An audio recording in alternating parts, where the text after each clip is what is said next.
Hey everybody, what's up? Welcome to entry 49 of the new entry series. And today is a beautiful Saturday afternoon.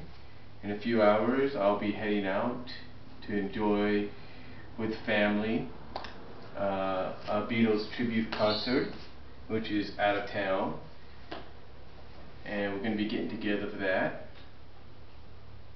You know, have a little pizza in between, you know, kind of like before and after, I guess. And then, like I say, enjoy the show, and then probably spend some more time together, then come home. And from what I understand, from what our family members have told us, this Beatles tribute band is, according to its flyers, the world's most authentic Beatles tribute band. In other words, not only do they sound like them and look like them, but it's like they got it down to a T. I don't know. We'll find out tonight. Also, I made a recent discovery. Now, as you may have all noticed, I have a video up where I introduce you to my new iPod, my first ever iPod. And this is one thing I've recently discovered, because when I used to use my brother-in-law and my sister's iPhones just to see what was on there, or even my nephew's iPod, anytime I tried to play any videos off my YouTube channel, some of the videos I couldn't do because it said wouldn't allow playback. Well, now I figured it out.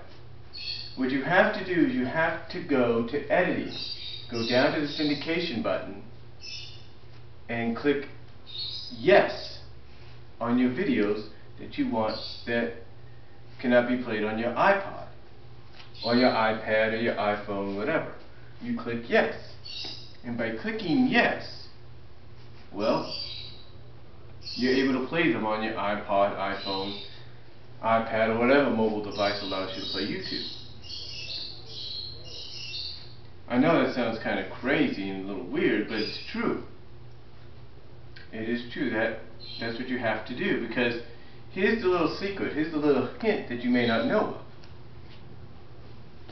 Here's a little hint that you may not know of. To play these videos, well, here's the thing.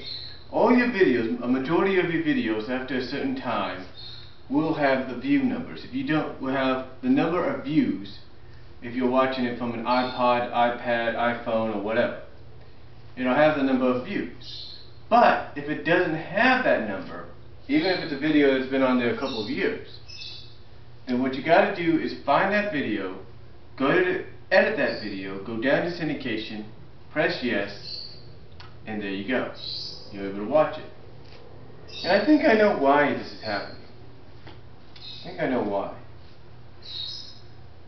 You see, I've mentioned in many videos about YouTube's copyright situations with places like WMG and UMG and Sony and EMI and whatever. Well, apparently,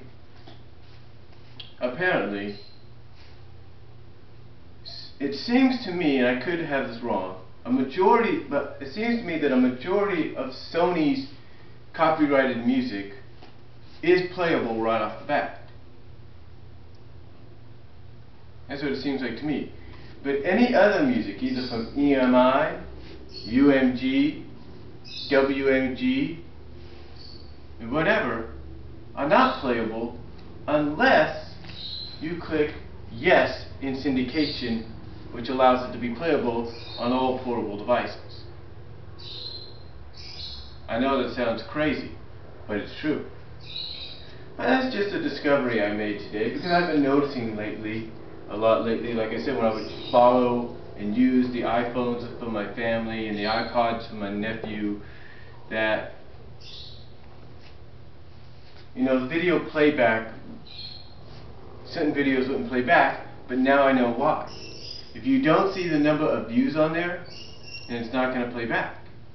If you see the number of views on there, then it's going to play back. And if you don't see the number of views, you got to go to your editing. You got to click edit on your video, scroll down to syndication, click on that, click on yes. There you go. But that's apparently a discovery that I just discovered. I'm pretty sure a lot of you have already done that. But besides that, and the fact that we're going to this Beatles thing, not much is really going on, except, you know, this past week, like I told you in that video, I recently got my iPod.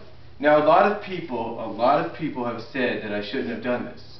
You know, that was the one thing. A lot of people have said I shouldn't have done this. A lot of people said I should have waited. But when you make a promise to yourself, and then you ask the Lord above to guide you, to forgive you, to let you have this one opportunity. And believe me, I prayed before I pressed that purchase button on Amazon. But when you do that, and it goes through, then you know that you're meant to have it. Even if people say it's going to mess you up in some way, you're meant to have it. And it's true. I'm sure a lot of you out there have been in that same predicament.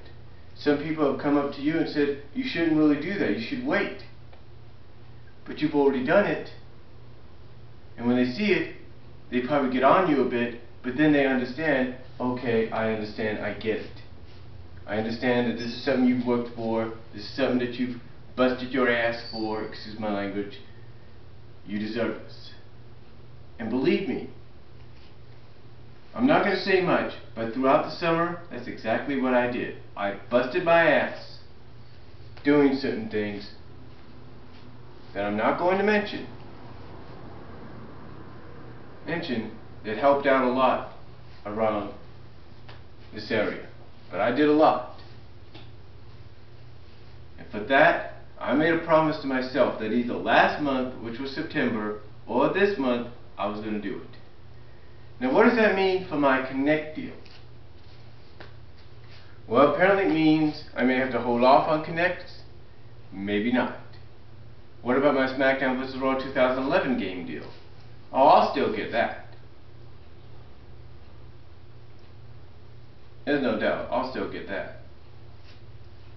But Connect may be having a hold off a little bit. But the game, maybe not. But anyway, besides all that, not much has really happened except for tonight, or later on today and tonight when we go to that Beatles thing. And then we'll just see what happens from there. Well, apparently we'll go to church the next day, tomorrow, but again, we'll see what happens from there. But, you know, that's all I'm going to say here on the 49th entry, I think it is. Yeah, 49th entry, if not, you'll see it up there above. 49th or 48th entry of the new entry series. I thank you all for watching. Have a good Saturday. Take care. God bless. I'll see you soon.